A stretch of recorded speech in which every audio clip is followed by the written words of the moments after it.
Have you ever walked into a salary conversation absolutely sure you deserved more, and walked out with nothing but a polite smile, a vague, "we'll review it next year," and that heavy feeling in your chest? You've been carrying your team, fixing problems no one sees, staying late when others log out, and your paycheck still looks like you're in the first chapter of your career, not the middle. Today I'm going to walk you through the 4 raise-killing mistakes employees make, the ones that quietly sabotage their chances before the conversation even starts. And yes, most people are guilty of mistake number 2 without even realizing it. By the end of this episode, you'll know exactly what to say instead, and how one sentence flipped the power in a real salary conversation.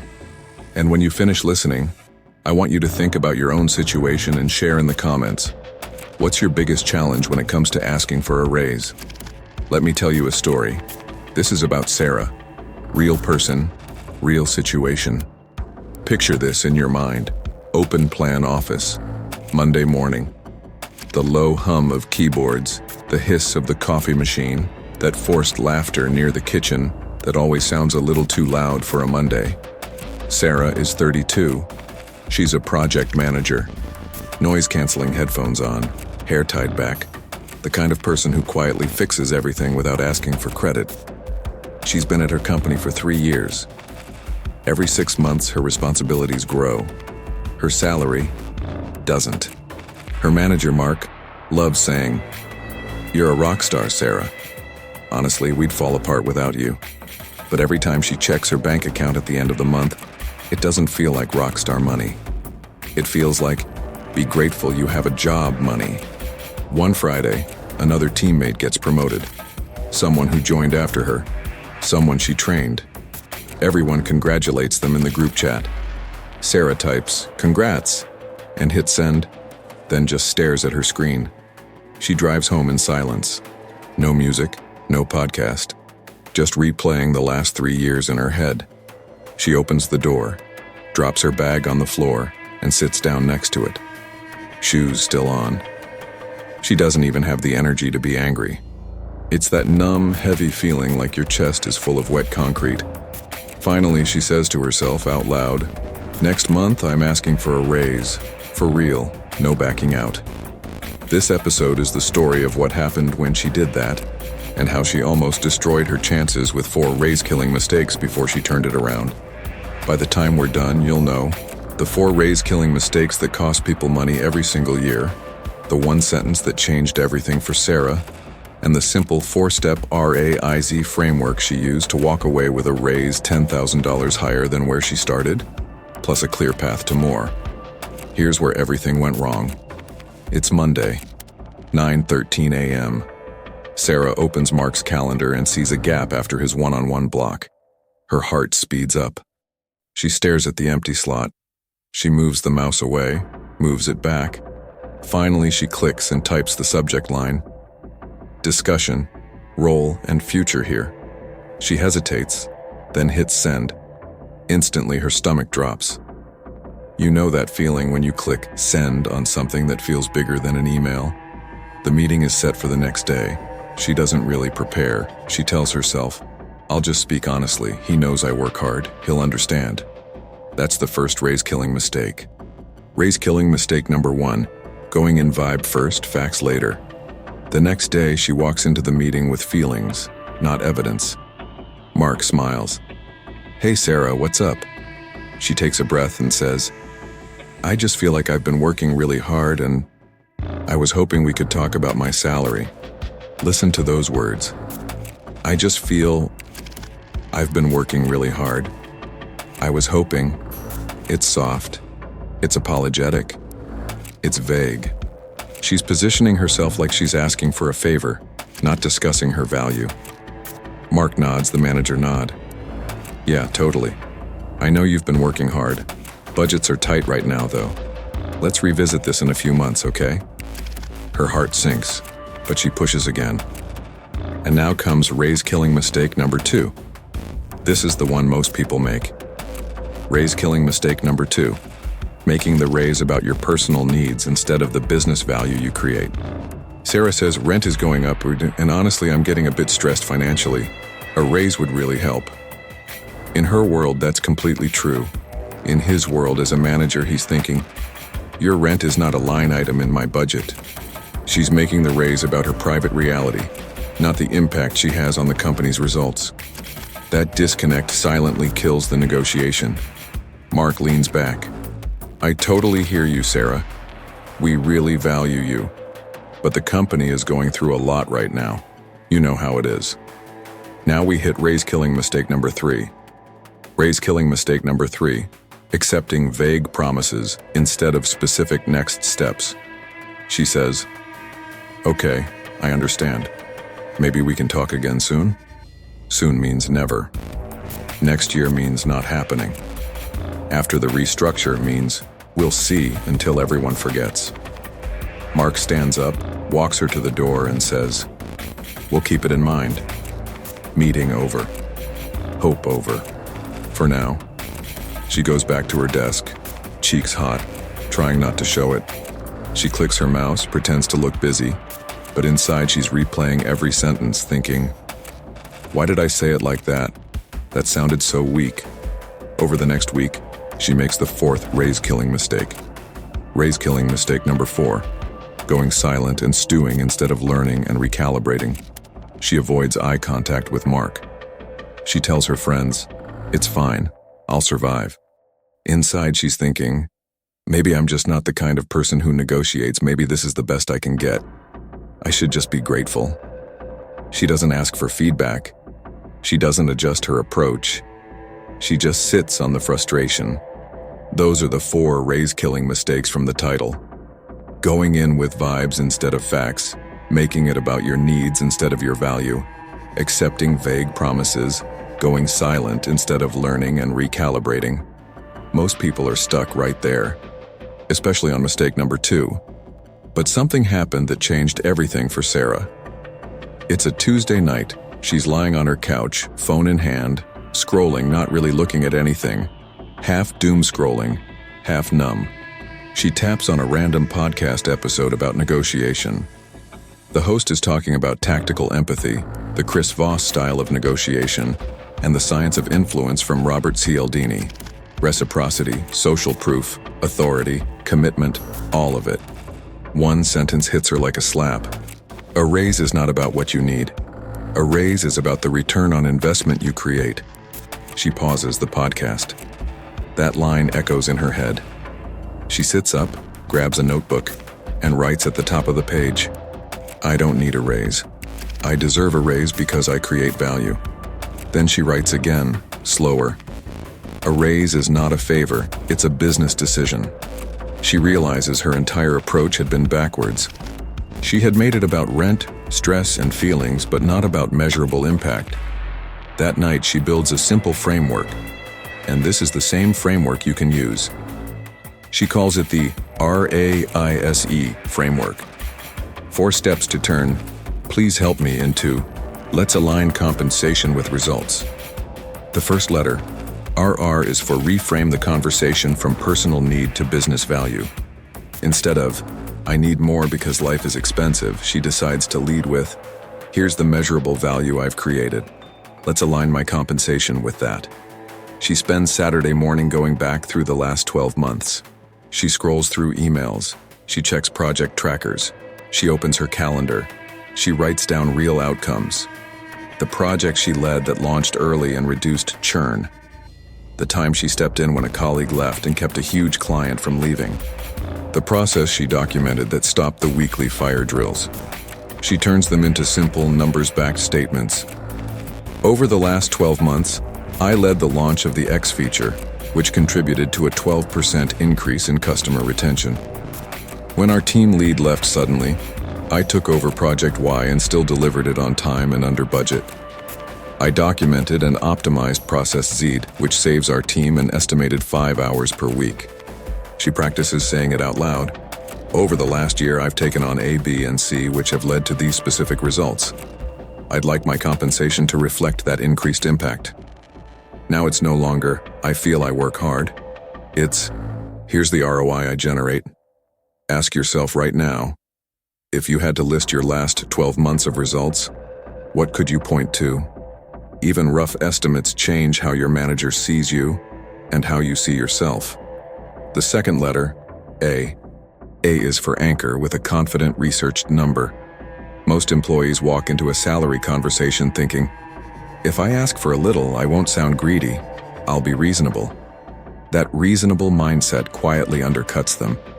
Anchoring is a principle from behavioral psychology. The first number on the table pulls the rest of the conversation toward it. If you go in vague, your manager will anchor low for you. So Sarah researches. She looks at salary ranges for project managers in her city. She checks reliable salary sites. She privately asks 2 trusted colleagues. She reads job postings for similar roles at competitors. She discovers she's 15 to 20% under market for her level and responsibilities. Instead of asking for some kind of increase, she decides to anchor with a clear range. She practices saying, based on market data and my contributions over the last year, I believe a salary in the range of $88,000 to $92,000 would fairly reflect my role and impact. In reality, she's currently at $74,000. Her inner voice screams, that's too much.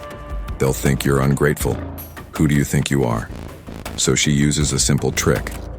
She stands in her kitchen, looks at the wall, and repeats her number in a calm, ordinary tone 20 times.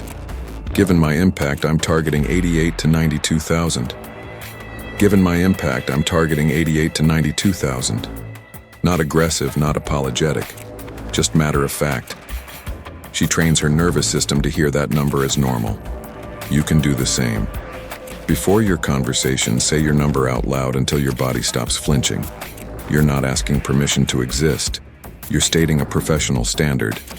The third letter, I. I is for involve your manager as an ally using tactical empathy. Most people walk into a raise conversation seeing their manager as a gatekeeper guarding a vault. That creates an adversarial frame. You versus them.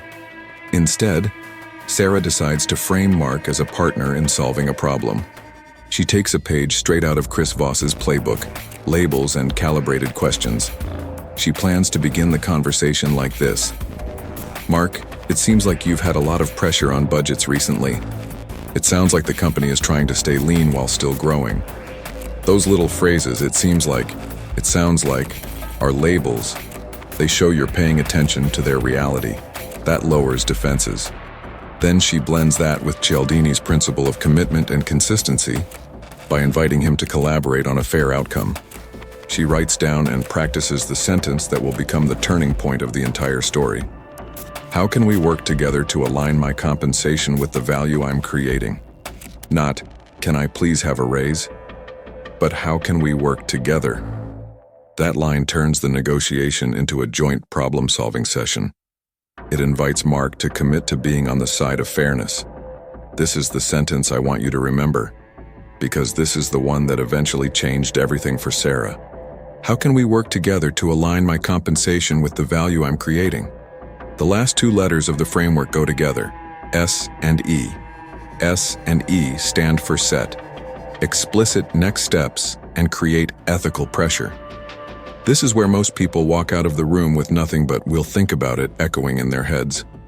Sarah makes a decision. She will not leave the room with only a feeling. She will leave with either a clear decision or a clear process with dates.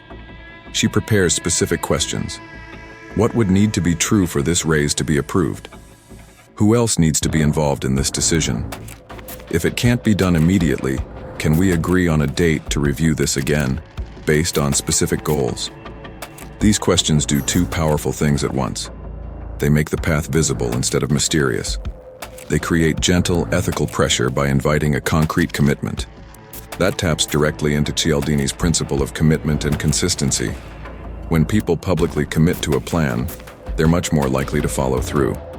Let's pause and recap the RAICE framework in one breath.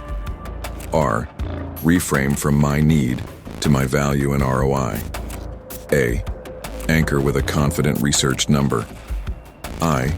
Involve your manager as an ally using empathy and calibrated questions. S and E. Set explicit next steps and create ethical pressure with clear actions and dates. Sarah writes all of this out in her notebook. She rehearses alone. She visualizes sitting in the chair across from Mark, shoulders relaxed, breathing slow, speaking calmly. She's still nervous, but now she's not walking into a mystery. She's walking in with a plan. The final conversation lasted only 6 minutes, but those 6 minutes changed everything. 2 days later, Sarah walked back into that office. The same room, the same manager, completely different energy. Mark looks up. "Hey, Sarah, you wanted to follow up on our previous conversation?" She smiles, takes a seat, and says, "Yeah, thanks for making the time, Mark. First, I really appreciate the challenges you're juggling with budgets right now. It seems like you've had to say no to a lot of people." He exhales and laughs. "You have no idea. Yeah, it's been a challenging quarter." She nods. "I get that. So my goal today is simple. I want to walk you through the impact I've had over the past year, and then see how we can work together to align my compensation with that level of responsibility." There it is. The sentence. How we can work together to align my compensation. Mark's posture shifts. "Okay, that sounds fair. Go ahead." She opens her notebook. Not pages of emotion, but bullet points of value. "Over the last 12 months, I've led the rollout of the X project, which contributed to a 12% increase in customer retention. I also took over Project Y when Lisa left, and we still delivered under budget and on time. I've documented and optimized Process Z, which saves the team about 5 hours a week. Based on that increased scope and some market research for project managers at my level, a fair range for my role would be between $88,000 and $92,000. Right now I'm at 74. How can we work together to move my compensation into that range?" Pause there for a second and feel that shift. She has presented evidence, anchored with a clear, researched range, invited joint problem solving. Mark leans back, thinking.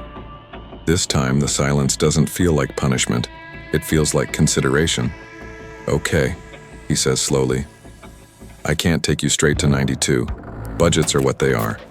But I agree your current salary doesn't reflect your impact." This is the moment where most people panic and start backtracking. "Oh no, it's fine, whatever you can do."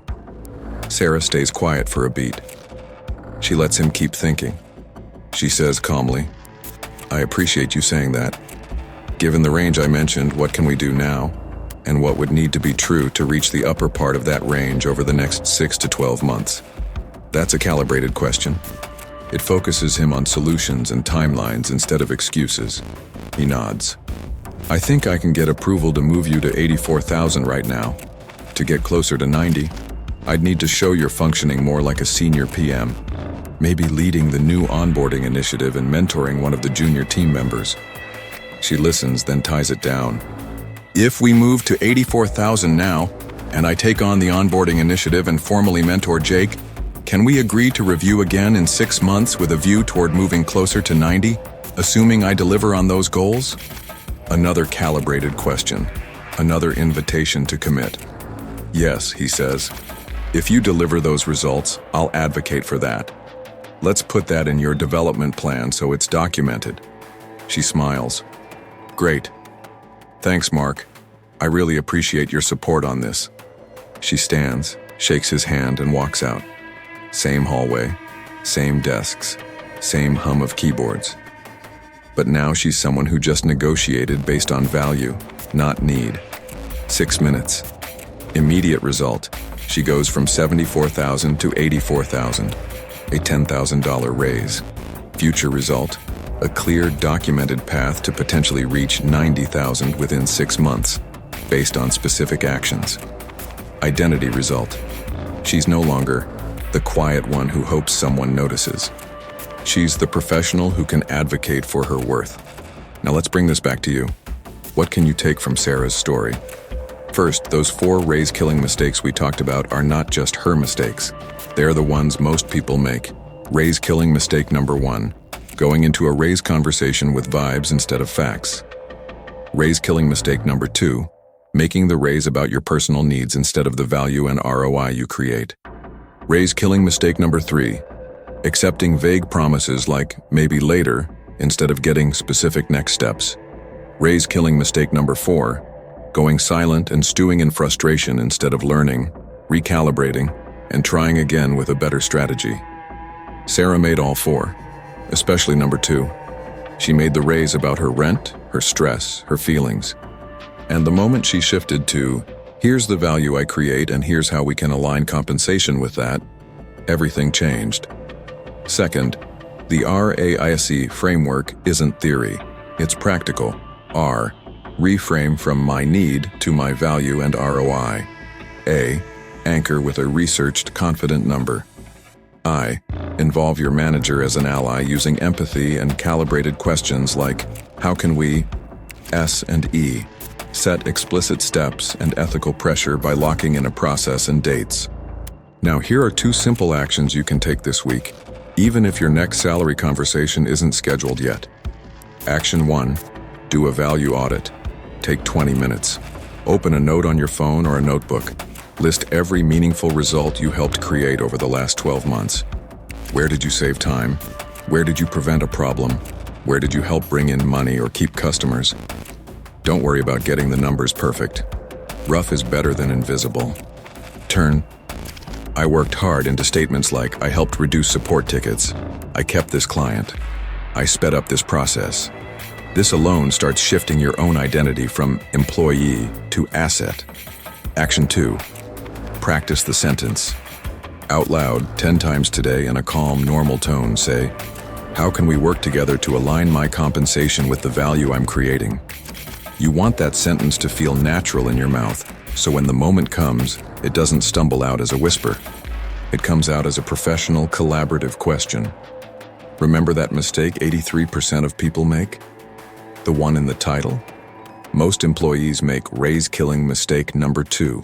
They make the conversation about their financial pressure instead of their professional value.